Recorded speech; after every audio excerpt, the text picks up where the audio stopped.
Тимур Сулеймановның маршруты мезгил яшьләр үзәгеннән башланды. Татарстан Республикасы рәисенең ярдәмчесе Тимур Сулейманов мезгил бинасындагы ремонт эшләре белән танышты. Районыбыз кунагы башкарылган эшләрдән бик канәгать калды. Чара Зифа Басырова исемендәге мәдәният йортында дәвам итте. Укучылар зур кунакны әлеге бинаның каршында тантаналы төзелеш белән каршы алды. Укучылар әзерләгән акцияләрдә дә бик теләп катнашты ул. Әлеге хәрәкәтнең төп аудиториясе 5-тан алып 22 яшькә кадәр балалар һәм яшьләр. Республиканың һәр районында иҗтимагый штаблар, мәктәпләрдә, көллиятләрдә һәм башка уку йортларында махсус клублар оештырылачак.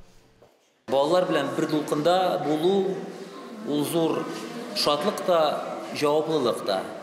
Һәм менә шул хәрәкәтнең миссиясе дә шундый. Ул балалар өчен үзләренең сәләтләрен, күп кырлыгын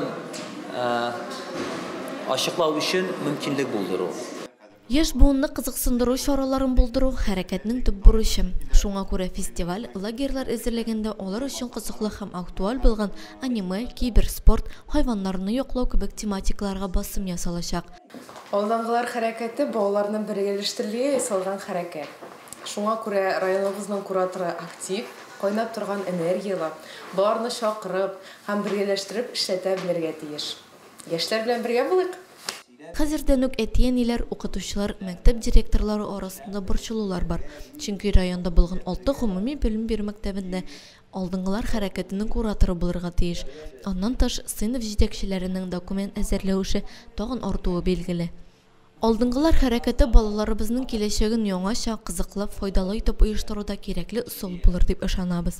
Рамиля Сәләмова, Динар Нуруддинов, Муслим телевидениесе.